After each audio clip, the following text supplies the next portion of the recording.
मित्रांनो, स्वागत आहे तुमचं शिक्षणाचा कट्टा या युट्यूब चॅनल. मित्रांनो, आजच्या या व्हिडिओमध्ये आपण जी महाराष्ट्र राज्य सरकारने लाडका भाऊ योजना राबवलेली आहे, ते लाडका भाऊ योजनेचा लाभ लाभार्थ्यांना कशा प्रकारे मिळणार, त्यासाठी पात्रता कोणकोणत्या आहेत, तसेच डॉक्युमेंट कोणकोणते लागतील आणि जे आपल्याला रक्कम मिळणार आहे ते आपल्या बँक खात्यामध्ये कशा प्रकारे जमा होणार आहे, याबद्दलची सोप्या भाषेमध्ये आणि आपल्या भाषेमध्ये आपण माहिती पाहणार आहोत. त्यासाठी तुम्हाला हा व्हिडिओ शेवटपर्यंत पाहावा लागणार आहे.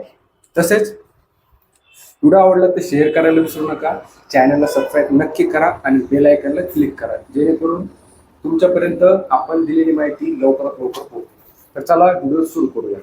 मित्रांनो, लाडका भाऊ योजना या योजनेचं जे नाव आहे ते आहे मुख्यमंत्री युवा कार्य प्रशिक्षण योजना.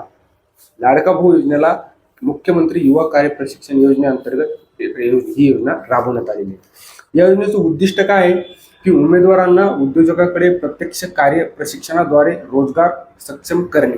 म्हणजे तुम्हाला या योजनेअंतर्गत लाभ घ्यायचा असेल तर तुम्हाला यासाठी प्रशिक्षण दिलं जाईल आणि त्या प्रशिक्षणाचा जो कालावधी राहील तो 6 महिन्याचा कालावधी आहे. आणि त्या कालावधीमध्ये तुम्ही त्या कालावधीमध्ये पूर्ण वेळ दिल्याच्या नंतर तुम्हाला ती रक्कम मिळणार आहे.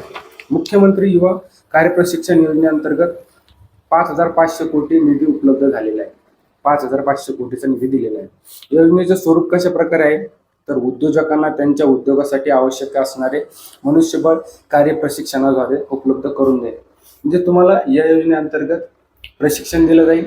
प्रशिक्षण जो प्रशिक्षण घेण्याचा जो कालावधी आहे त्या कालावधीसाठी तुम्हाला पैसे दिले जाणार आहेत. तुम्हाला हे पैसे मोफत किंवा फुकट किंवा दर महिन्याला तुमच्या अकाउंटमध्ये येणार नाही.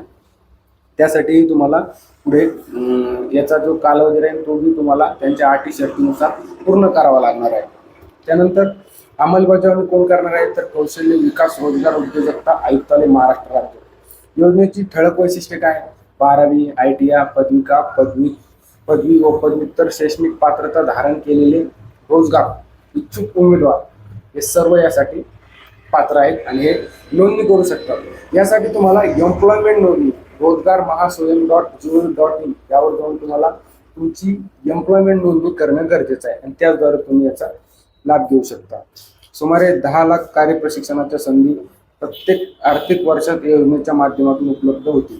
10 लाख म्हणजे दरवर्षी 10 लाख जणांना हे प्रशिक्षण दिलं जाईल आणि या प्रशिक्षणातून तुम्हाला एखाद्या व्यवसायामध्ये किंवा उद्योगामध्ये तुम्हाला नोकरी मिळण्याची संधी मिळणार आहे.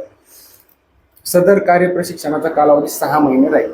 म्हणजेच तुम्हाला प्रशिक्षण जे दिलं जाणार आहे ते तुम्हाला 6 महिने दिलं जाईल आणि यासाठी उमेदवारांना शासनामार्फत विद्यावेतन मिळणार आहे.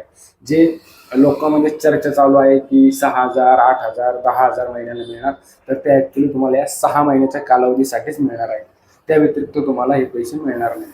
6 महिन्याचा कालावधी तुम्हाला त्यांच्या अटीनुसार पूर्ण करावा लागणार आहे, हे लक्षात ठेवायचं. पात्रता काय काय आहे तर उमेदवाराचे किमान वय 18 ते 35 वर्ष असणं गरजेचं आहे. शैक्षणिक पात्रता 12वी, ITI, ग्रॅज्युएशन म्हणजे पदविका किंवा पदव्युत्तर असली तरी चालते. महाराष्ट्राचा रहिवासी असणं गरजेचं आहे उमेदवार. त्यानंतर उमेदवाराचे बँक खाते असणं गरजेचं आहे. उमेदवाराकडे आधार कार्ड असणं गरजेचं आहे. एम्प्लॉयमेंट नोंदणी असणं गरजेचं आहे.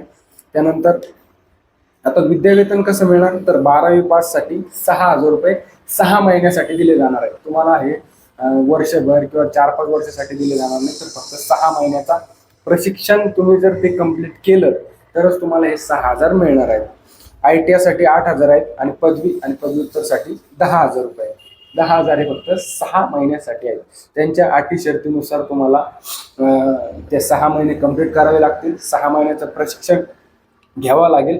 6 महिने तुम्हाला तिथे राहावं लागेल. त्यानंतरच तुम्हाला हे पैसे मिळणार आहेत. हे अशा प्रकारे मित्रांनो लाडका भाऊ योजना आहे. मुख्यमंत्री युवा प्रशिक्षण योजने अंतर्गत तुम्हाला 6, 8 आणि 10,000 रुपये मिळणार आहेत. फक्त हे 6 महिन्यासाठी मिळणार आहे. हे उमेदवारांनी लक्षात घ्यायचं. व्हिडिओ आवडला असेल तर शेअर करा, चॅनलला सबस्क्राईब करा आणि